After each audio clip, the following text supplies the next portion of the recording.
Bismillah, alhamdulillah, nahmaduhu wa nasta'inuhu wa nastaghfiruh wa na'udzu billah min shururi anfusina wa sayyiati a'malina, may yahdihillahu fala mudilla lahu wa may yudlil fala hadiya lahu. Rabbi ishrah li sadri wa yassir li amri wa hlul 'uqdatam min lisani yafqahu qawli. Amma ba'd.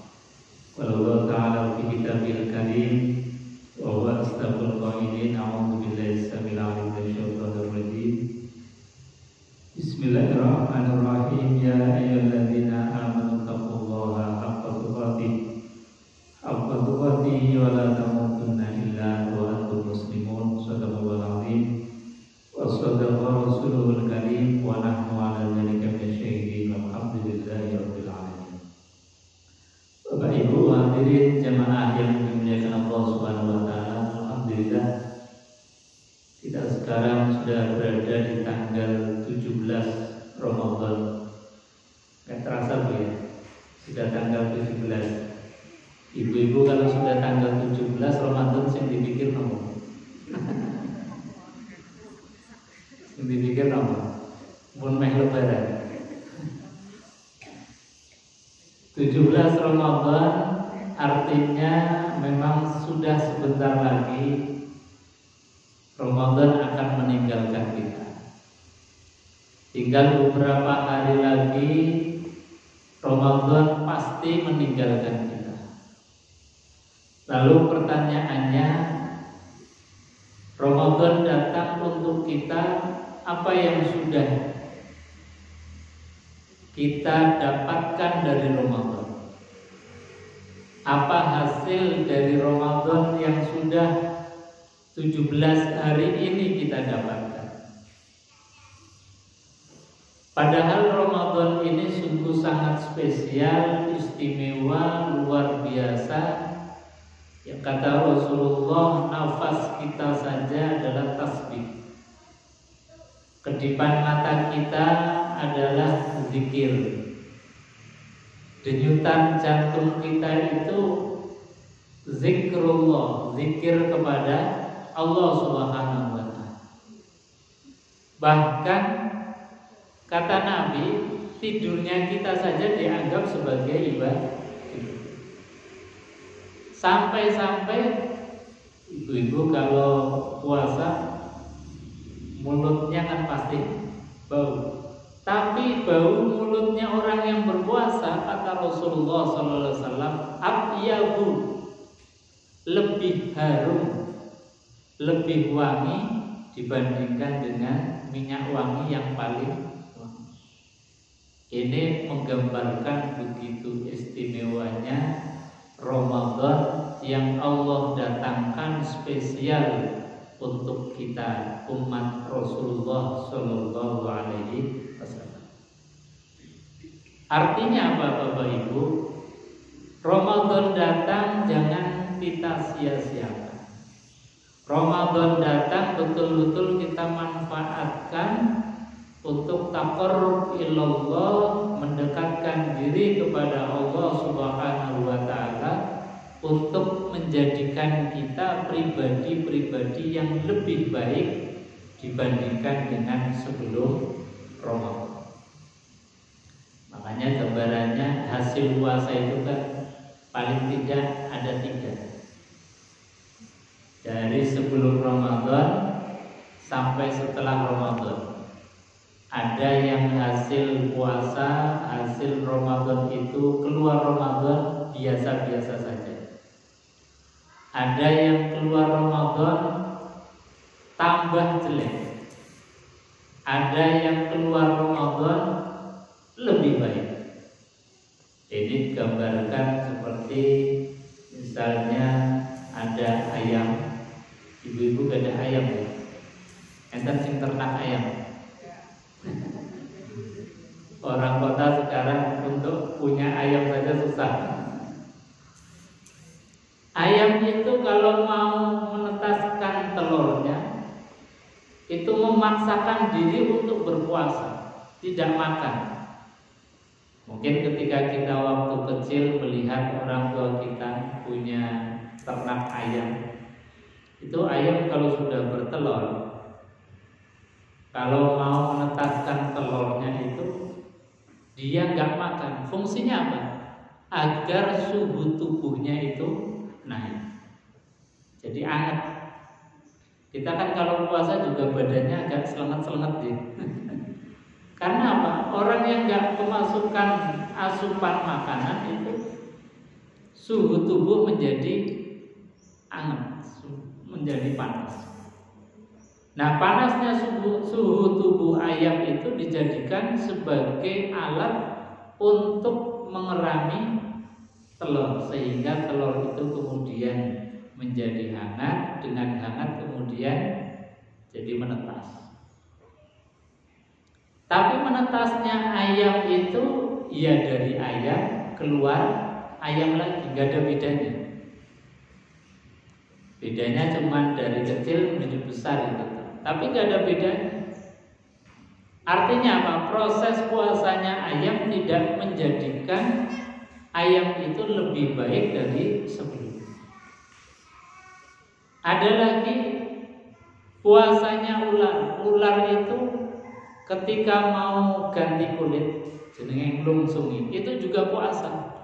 Tidak makan, tidak minum, menyendiri, sehingga kemudian kulit yang asalnya itu sudah tua diganti. Tapi ketika ular itu berpuasa dan berganti kulit,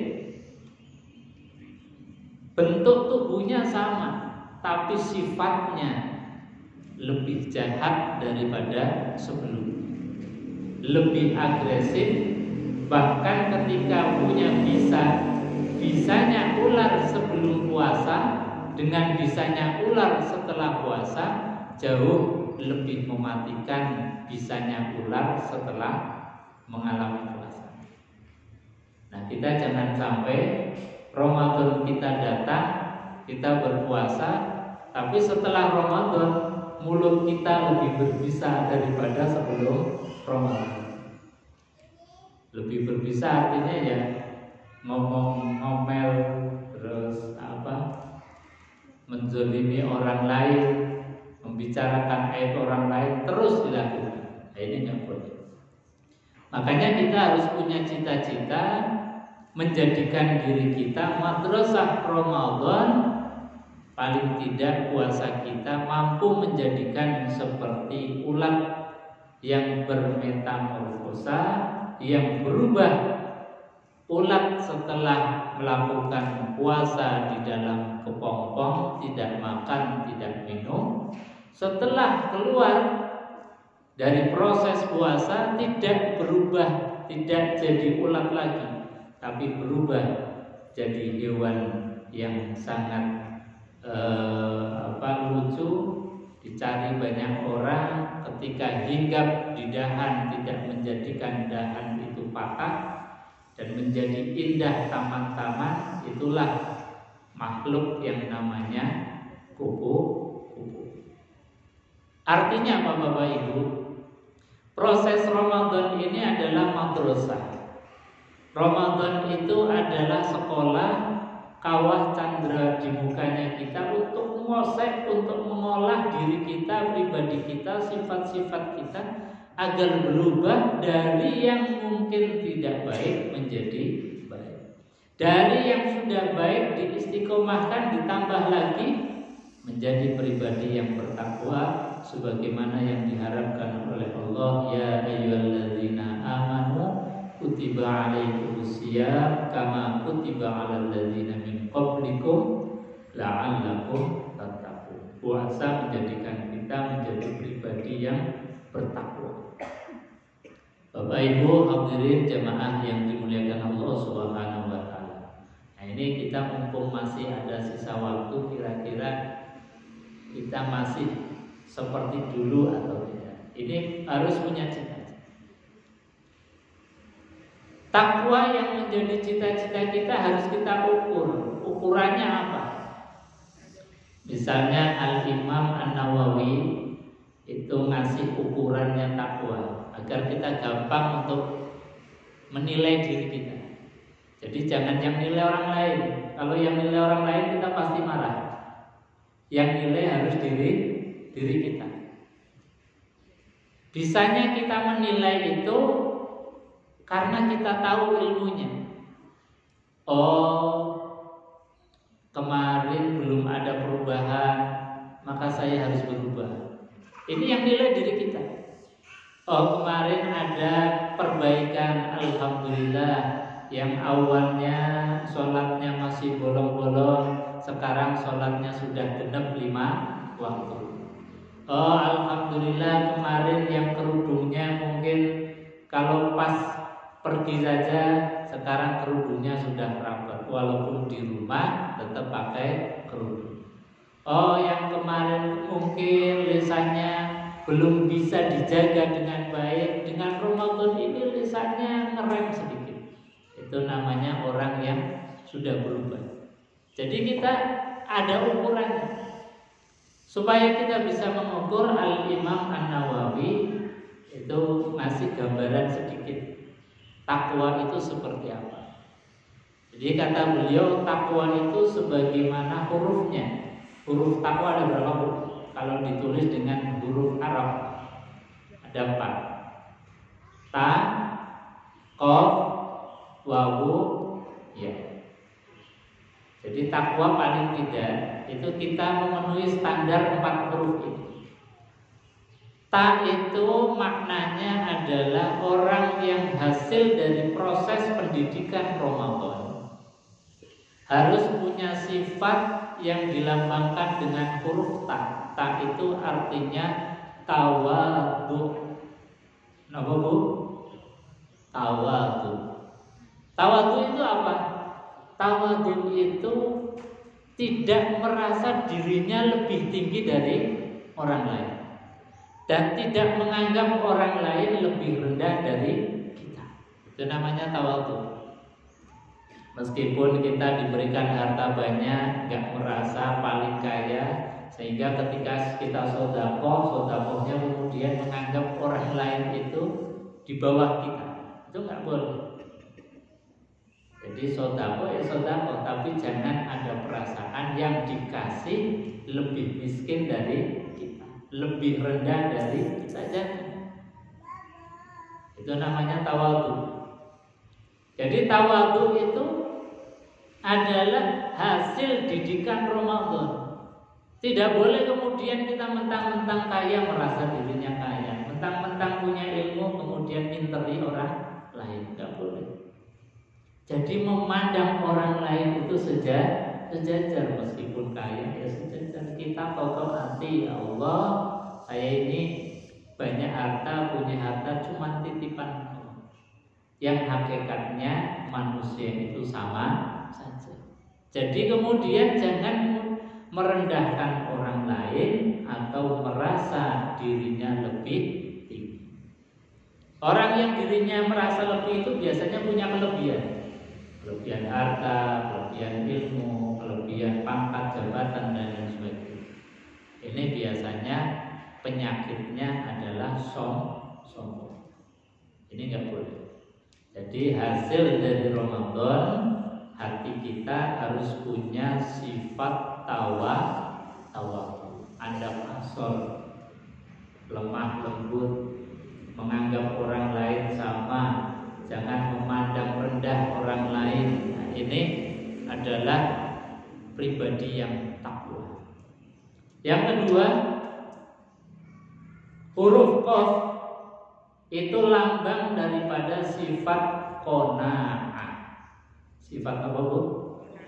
Qanaah. Qanaah itu artinya merasa cukup yang diberikan Allah. Ya Allah, luar biasa Engkau telah memberikan nikmat yang tidak terhingga. Meskipun saat itu belas nggak punya uang, tetap qanaah, tetap bersyukur. Itu namanya qanaah. Jadi qanaah itu bahasanya nggak gerangsangan, nggak merasa kurang terus. Meskipun hakikatnya orang itu nggak akan pernah selesai, mesti rasanya kurang. Dikasih gunung emas 1, ya tetap kurang. Dikasih apapun, uang mungkin sampai 7 turunan nggak habis juga masih kurang. Itulah bawaan manusia. Karena ini bawaannya manusia, maka harus direm dengan sifat qanaah, sifat merasa cukup. Cirinya orang qanaah itu apa? Orang qanaah ciri-cirinya mudah dan suka mengucapkan kalimat alhamdulillah. Cirinya qanaah. Jadi banyak rezeki ya alhamdulillah. Pas dilala orang berduit ya alhamdulillah. Karena orang berduit nggak punya uang, kemudian nggak punya pikiran yang macam-macam. Beda kalau uangnya banyak kan pikirannya juga banyak. Keinginannya kemana-mana, pengennya beli apa-apa. Tapi kalau orang nggak punya kan ayem. Yang penting sudah bisa makan, tidur enak, nyenyak, itu nikmat yang luar biasa. Jadi bawaan manusia, gerangsang, kurangan, serakah itu memang iya, tapi harus dikendalikan. Kendalikannya apa? Sifat qanaah, mudah mengucapkan alhamdulillah. Uangnya banyak, alhamdulillah. Pas sempit, alhamdulillah. Pas sehat ya alhamdulillah. Pas sakit ya alhamdulillah. Biasanya kita ngomong alhamdulillah kan pas seneng tok. Pas lagi susah alhamdulillahnya hilang. Pas lagi banyak uang alhamdulillah, pas lagi orang berduit alhamdulillah, itu rasanya berat banget. Makanya orang qanaah itu cirinya mudah mengucapkan alhamdulillah. Ibu-ibu, kalau ibu-ibu itu mudah mengucapkan alhamdulillah, itu nanti akan dikasih hadiah Allah, yaitu rumah istana di surga. Kerso mau dikasih hadiah rumah istana di surga. Syaratnya cuman mudahkan lisan ini, bibir ini mengucapkan alhamdulillah dalam keadaan senang maupun susah, dalam keadaan gembira maupun duka. Kalau sudah pada level itu, sifat qanaahnya itu sudah level tingkat tinggi. Jadi syukur dalam keadaan apapun. Sehat ya alhamdulillah, sakit ya alhamdulillah, senang ya alhamdulillah, susah ya alhamdulillah, bahagia ya alhamdulillah, dalam keadaan duka pun alhamdulillah. Makanya Nabi kalau mengajarkan ketika ada keseripahan dalam keadaan duka, itu yang didahulukan alhamdulillah dulu. Yang didahulukan apa? Alhamdulillah, summastarja, baru diikuti kalimat inna lillah wa inna ilaihi raji'un. Jadi kalau ada kabar gembira itu alhamdulillah dulu. Tapi coba banter-banter. Nanti kalau banter-banter bisa salah paham. Suaminya meninggal dunia, alhamdulillah. Ini kan jadi repot. Alhamdulillahnya cukup kita perdengarkan diri sendiri, istirjanya yang dikeraskan. Itu etikanya begitu. Karena apa?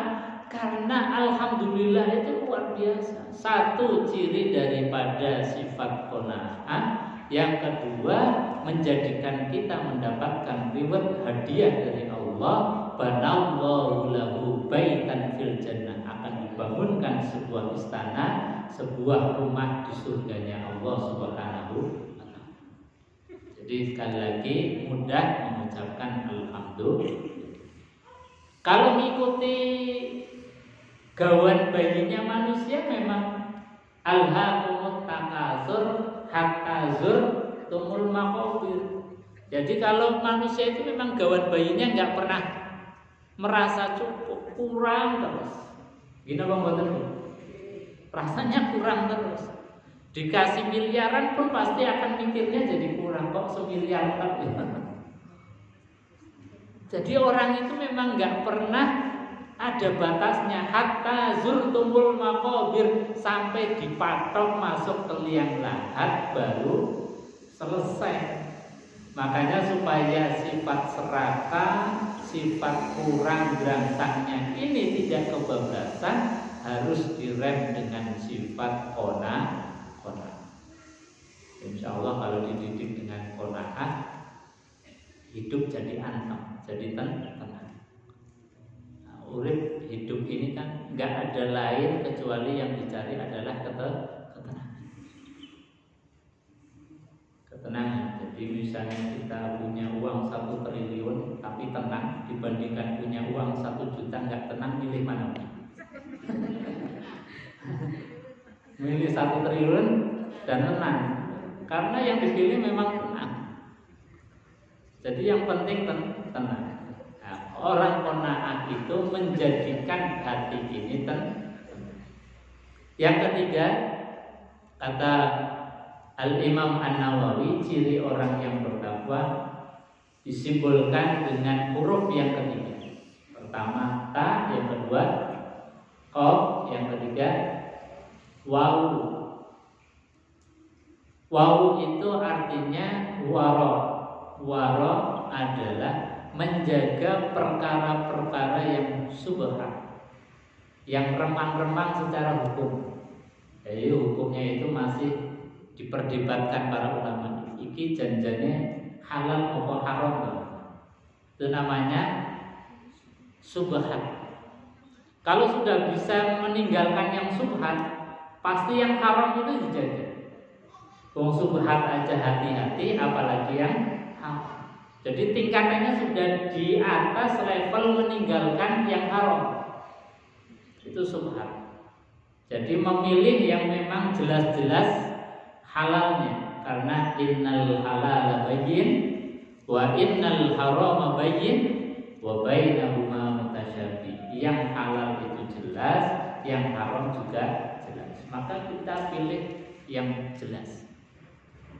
Ya, ibu-ibu kalau kita makan, minum atau melakukan aktivitas, cari yang memang tidak diperdebatkan, diperselisihkan para ulama. Yang terakhir adalah huruf ya sebagai simbol dari sifat yakin bahwa semua itu baik tawadhu, baik qanaah, baik sifat wara itu harus didasarkan pada keyakinan la ilaha illallah Muhammadur Rasul. Bahwa orang yang sudah berla ilaha illallah dengan hatinya, tasdik, kemudian bisa berla ilah dengan lisannya dengan mengucapkan asyhadu an la ilaha illallah wa asyhadu anna Muhammadar Rasulullah, dan juga sudah berla ilaha illallah dengan perbuatannya, maka dijanjikan oleh Rasulullah sallallahu alaihi wasallam, man qala la ilaha illallah dakhalal jannah. Orang yang hatinya adalah ilaha illallah, yang lisannya adalah ilaha illallah, yang perbuatannya adalah ilaha illallah, wajib untuk masuk surga. Mudah-mudahan kita yang hadir, Bapak Ibu sekalian, termasuk min ahli jannah.